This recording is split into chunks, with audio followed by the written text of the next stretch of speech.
Welcome to Sister Wives, our rewatch, Season 6, Episode 4, Odd Wife Out. And John is much taller this episode. Cody wears gloves this episode. He does wear gloves. Inside a house, like work gloves. In Vegas. In Vegas. John is sitting on my squirrel pillow so that he sits taller than me. So that my back doesn't ache.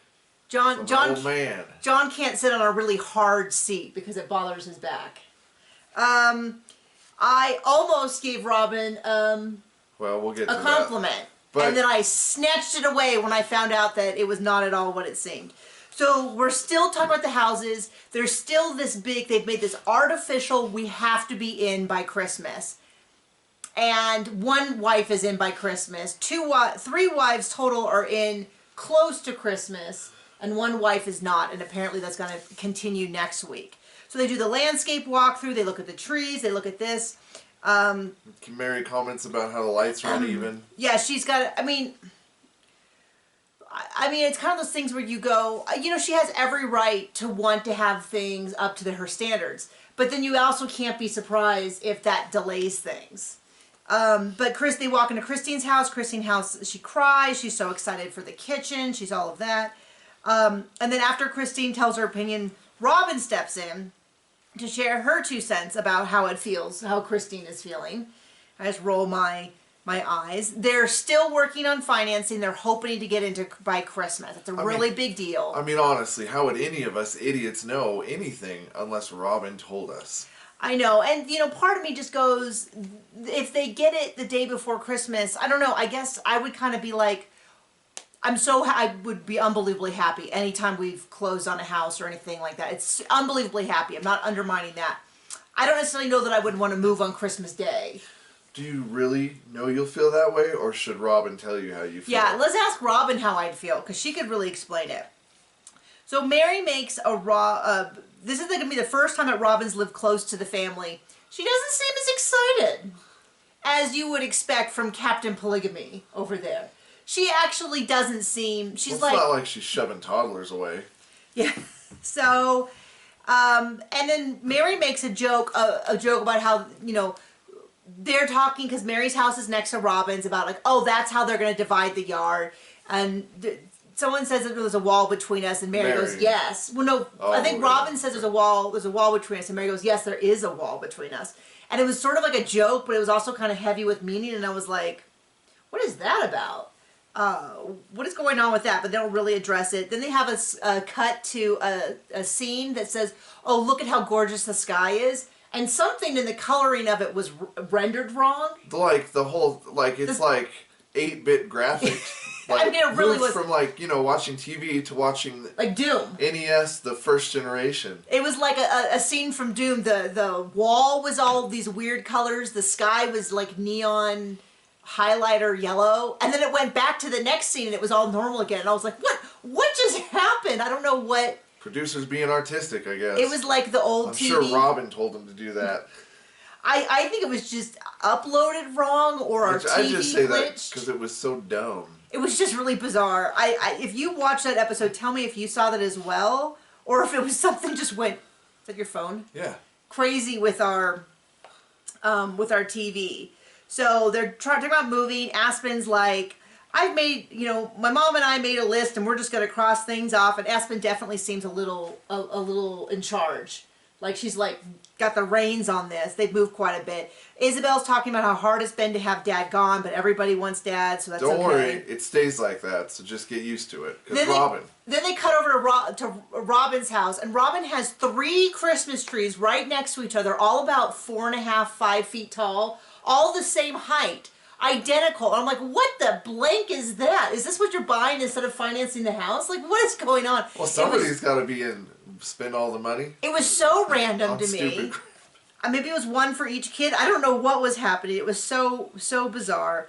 So then Robin tells us that she's been going to a lawyer to get her last name legally changed from Sullivan to Brown, and she's going to give it to Cody on Christmas. And I'm going to say this next week as well, but I got to say it now. Which is like... None of the other wives did it. Well, it's this... Cody's like, oh my gosh, this is the most amazing gift. I'm like, that's something that all of the other wives have done for you. It's such an odd thing. It did happen 3 other times? And now it's the 4th?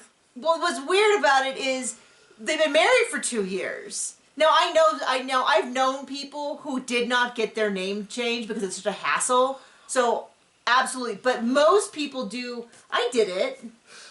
One of my cousins Oh, yeah. didn't know how to fill out paperwork or apparently read, and he changed his name on the marriage certificate because it's easy to do then to his wife's last name, totally on accident. Well, and that was also confusing because he had been adopted later. Yeah. And so he intended to change his name to that, and then have her change her name to that, and somehow managed to change his name to hers. His last name to her last name, so they didn't change it again. But I've heard of a number of people. I don't even know where I heard this. I'm sure it was reality TV somewhere. From people who women who never got around to changing their name because it's just such a hassle, and then got divorced in that time. It was like, well, I saved myself that. I can't think of who that was. I have this really distinct memory of that happening, and I don't feel like it was someone I knew. I'm sure it's someone on TV. And then Robin's like, I've had so much disappointment in my life. I'm not going to make any promises until I can keep them. And I'm like, oh, promises that you can keep? Well, you certainly didn't keep very many on the show. So she apparently hasn't done a lot.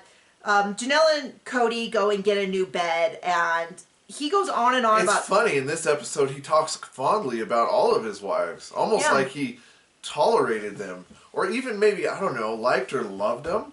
Yeah, I mean, at the time? My opinion is, and I'll get into that, is that I do think he is a little... Liar, liar, pants on fire? Oh, well, that. No, but I mean, he does seem a little over... Christine and Mary a little bit. And I'll get into why I think that. But not a lot. Not like I never loved them, but more of like maybe more effort could be paid in these particular areas.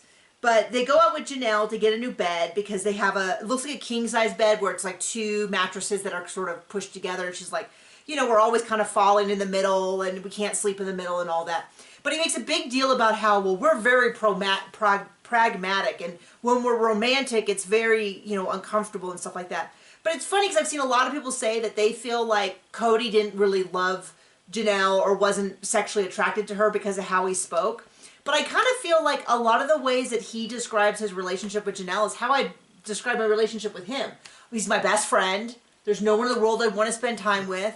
I don't think we do a lot of like cheesy romantic stuff.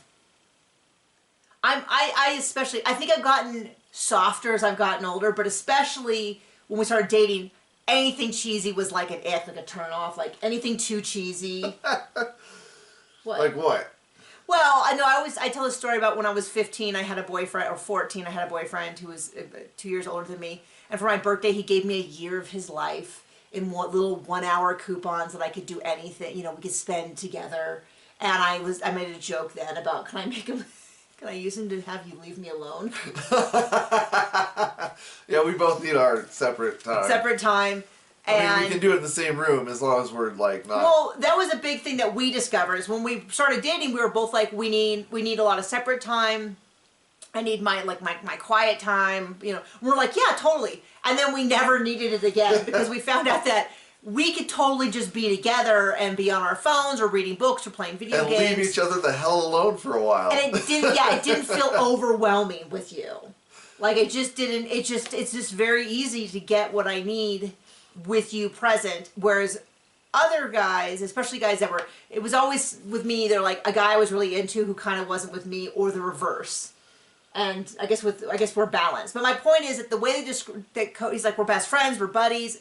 You know, he often talks about how when they shop, they're very pragmatic. There's not a lot of back and forth. They get it done. What's your goal when we go shopping? Finish it as soon as possible. And get the hell out. Is always my goal with shopping. And in fact, when we lived up north, we were like a full hour 15 from the grocery store. So we kind of race into town. We do all of our chores. We get our groceries last thing because an hour, you know, don't want your milk going bad, ice cream melting. And leave, and every time we pulled into the parking lot, I'd be like, okay, let's make this quick. And after about a year of this, I said it one time, and John goes, you know, you say that every single time. And we always shop quickly. I don't know why you keep reiterating this. It's this, we have this down. But still, like, we went grocery shopping together like 3 days ago, and we were in and out in like 10 minutes. We're just like boom, boom, boom, boom, boom. Yeah, I just don't. It's very rare that I'm someplace that I genuinely just want to browse. Right? That's pretty rare for me. That's what the internet's for at home. Yeah. I mean, exceptions would be museums. Museums are the only time where I'm like dragging my feet a little, and John's like, let's go. Let's keep moving. But even those in general, we just saw my iPhone made a video, like a video memory, and it was from one day in Kansas.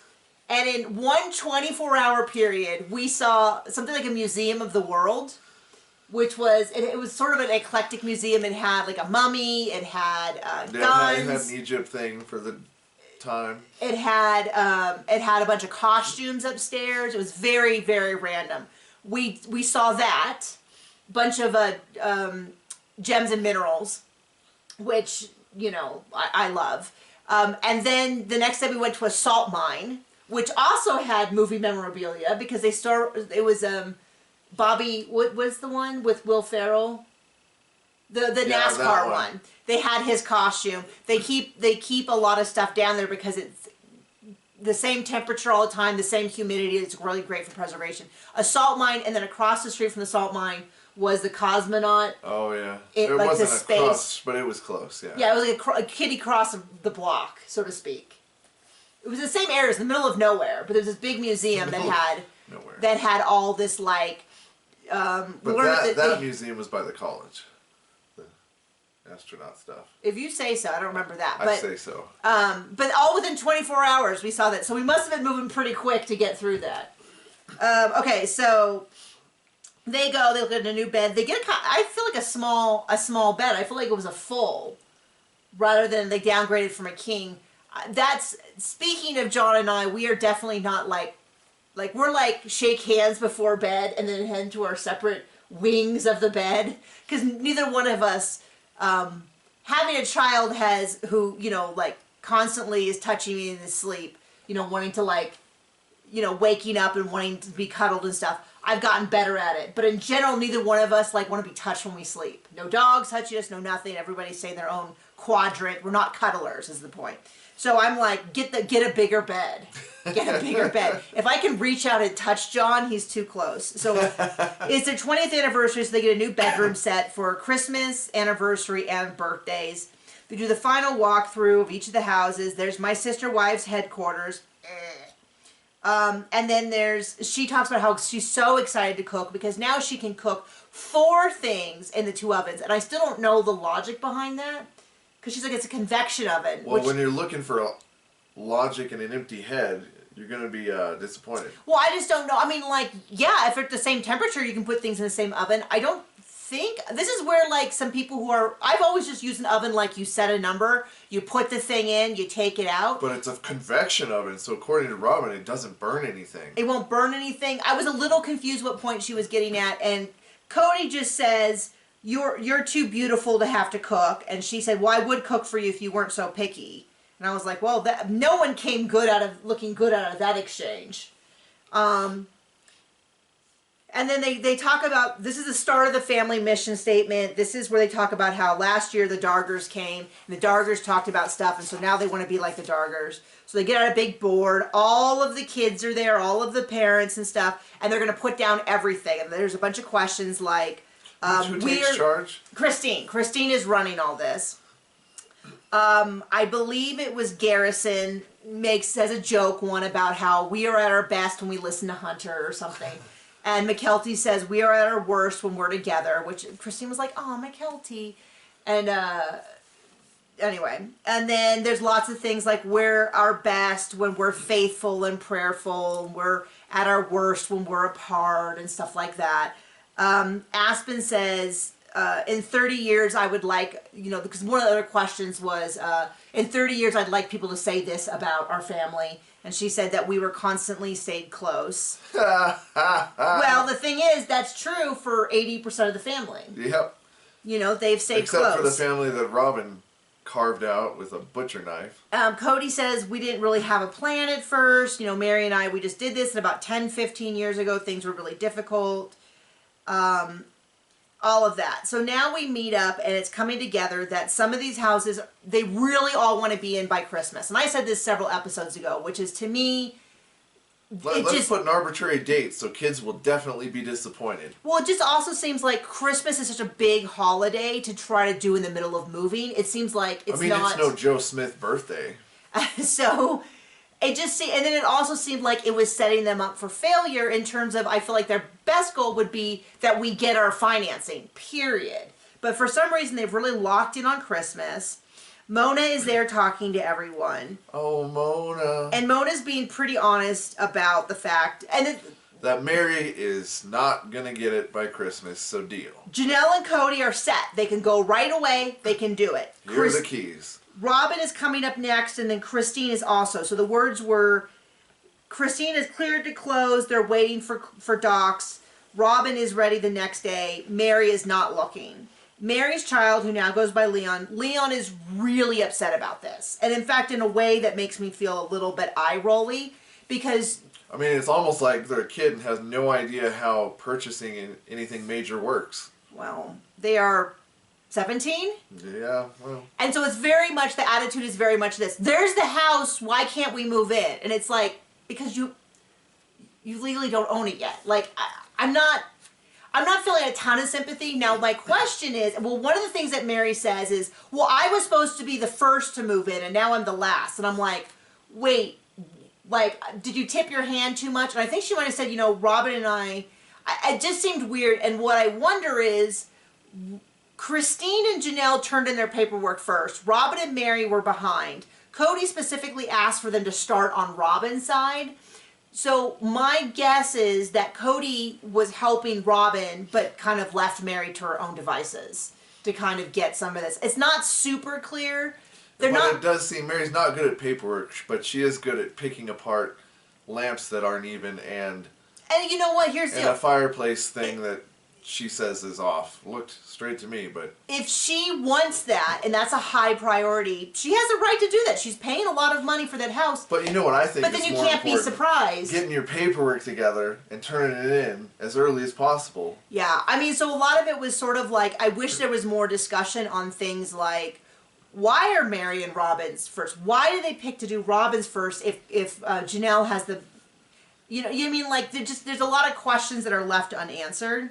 So we see Janelle and Cody, and they surprise the kids. Christine, which is something we heard about recently in season 18, Christine celebrates, her family always celebrated Joseph Smith's birthday. Or did until Robin killed that tradition. Right. But they did, as of this year, they did. They just celebrate his birthday, they just have a big family meal, and then she gives everybody a gift. I don't know that it's any weirder than Valentine's Day or any other holiday. In terms of everybody, now everybody's saying it was super weird she celebrated it. And I'm like, I don't know that it's any weirder than anything. Every other holiday, with the exception of, like, solstice or something. Most of the holidays are just random events someone decided to celebrate. So they decide they're going to do it at Janelle's house. It seems like a lot of work. They just closed. It seems like a lot of work as opposed to, like, setting up the house. But whatever. They decide that's what to do. Cody shows her the new bedroom set. They're going to set it up tonight. And all I'm thinking is, maybe just because I'm really tired today, this just all sounds like a lot of work. Well, I mean, with that many kids, why set your own stuff up yourself? I mean, what's the point of having all those kids if you don't put them to work a little? Well, it just seems like it'd be easier to say, let's just do it at Christine's house. And we'll spend 2 hours setting everything up. And then we'll come over to Christine's. But whatever. The kids are excited. It was cool to see. And so Mary's really upset. The builder explains that Cody's different with everyone. He's very serious with Janelle. He's jovial with Christine. He's accommodating with Mary. And he's like a newlywed on honeymoon with Robin. And that accommodating is where I feel like some of this is like, well, let's just give Mary whatever she wants. So she'll leave me alone. Right, but I'm not actually seeing a lot of really, like, he's saying all the right things to Mary, but I kind of wonder is like, well, why wasn't her paperwork done earlier then? Is it a case that she dragged her feet, or was Cody busy helping Robin? I don't know. Maybe he was busy helping Janelle and Christine, but it sounded like when Mona talked to Janelle and Christine that they didn't say things like, well, Cody helped us get it done. It sounded very much like they did it on their own. But So then Cody gets into a fight with, I don't know, Garrison, I think it was, about, because whoever it was, I'm having problems telling Gabe and Garrison apart at that age, but I think it was Garrison, was like, well, I get the room, the farthest one down, and Cody's like, well, you don't get to pick your room. And he's like, no, we've all been talking about it, we figured it out, and Cody's like, and then he gives the world history lesson. Well, he's like, oh, Janelle, so you're letting them do this? And she's like, well, she said something kind of odd. They've been speaking to it. And I'm like, okay. And I kind of feel like, if the kids all agree on which room they want, and it's not something like, I want the master bedroom, I want the primary bedroom. I really think they need to get Robin's opinion on it, to know how they really feel. I mean, I just kind of feel like, if it's an easy yes, just give, because you're going to say no to your kids a lot in life. So if it's an easy yes, I don't see why, and they're all figured it out on their own, unless the whole thing was they all figured it out and there's one kid who's really unhappy. I don't know. But anyway, Cody doesn't know anything about it. He's like, most of the wars have been fought over territory. And it's like, well, this isn't a war. Like, okay, Captain Encyclopedia Britannica, like, this is not helpful, and the plural of moose is moose. Any other random facts you want to include that aren't relevant to the current situation? So, they're there, some people are kind of upset because they didn't, not in yet into their house.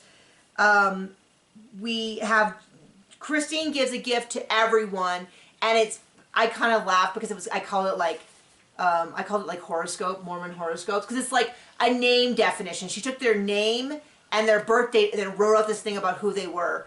And it just kind of made me laugh a little bit, because it's like, oh, is this where Robin pushes Truly away? Because yes, she's getting too close to her kids? This is the infamous scene where Truly's trying to look at it and Robin's like this. Now, I don't think it was like child abuse, but people use it a lot about how... But it's symbolic about how Robin wants to be in the family. Like everyone else under has to accommodate her. Yes. And the idea that she would absolutely flip out if one of the other kids did it to one of her children. Or one of the other mothers. Or one of the other mothers. But when it's her, she's just very much like, don't bother us. Okay. So the kids have to go to Montana. Robin's kids have to go to Montana because it's one of the years where they have to go with their father for Christmas. So Robin and Cody get the call. They are waiting because she wants to leave earlier for safety reasons, probably weather related. But she wants the kids to see the house before they go. She makes a really big deal out of it. And I mean, it's weird to me because it's not like they haven't seen it. So like, it just feels like, well, you can just get the call and say, okay, now it's ours. But I guess she feels like it'd be really different. And they really need it. They need it. They need to see the house before they go. So they get the call. Cody's going to drive up with her to Montana, which seems like a big deal versus, I was definitely... So whose days is he taking? I know, that's what I wondered. Taking away? Well, but Robin makes this huge sacrifice. She's like, wait, we're not there. Let me finish this one thought, and then you can say it all. Which is that I was much younger than that when I flew to Pennsylvania alone. So I feel like they couldn't just... It's got to be cheaper to just throw him on a flight, but maybe not if he lives really far away. So she's saying she wants to get on the road. As soon as they show the house, she's ready to get on the road. And then what we find out. And then she's like, but I'm going to make this big sacrifice because Christine should be in her house with her husband for the first night they're there, right? Because that's a big sacrifice, and she'll take the kids alone and just deal with it. So they're ready to go to Montana, and they get the call that Christine's is closed. And so... She gives this big, huge speech about how much she's going to sacrifice about how she wants other people to sacrifice for her, and it they just makes polygamy so much better. And so in my head, I'm thinking... So her huge sacrifice is... that she's going to wait an hour to leave. Or a couple hours. And still take Cody. So then what happens is, instead of Cody and Christine's kids all getting a chance to see their new house, Robin's right there. Robin's right there, like, hugging Christine, like, acting as a buffer between Christine and Cody. And then Cody turns around and leaves immediately for Montana. And I was like, I thought, okay, so let me paint this. I feel like this was a little unclear.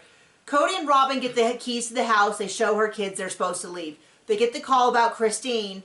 So Robin makes this big speech about sacrifice. And I thought, oh my gosh, she's going to drive to Montana. She's And going we to were leave like, Cody wow, behind. this is the first time in all these seasons that we've her make a remember genuine, seeing a sacrifice from Robin. a genuine sacrifice that she's going to let Cody stay to help Christine get moved in. Boy, were we wrong. And then we find out, no, she's just waiting. That huge sacrifice she's making is her just waiting an hour to leave.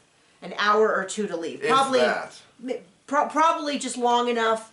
They probably have everything laid out. They go in there and sign. When we signed last time for stuff, it wasn't very long. Right. I don't remember. Because we had our stuff together. Well, no, but when you actually go in for signing, it's just a matter of signing every place that they point to and getting it notarized and showing your stuff, and it's pretty anticlimactic. Yeah. And then Mona brings over the keys. But yeah, that was Robin's big, huge sacrifice. Oh, by the way, when they show the kids the house, Robin's kids, Cody is wearing gloves. I've never seen like inside the house. Okay, so. A little chaotic review, but we got it. That is the episode. Thank you for joining us. Very exciting. We will see you around. Bye.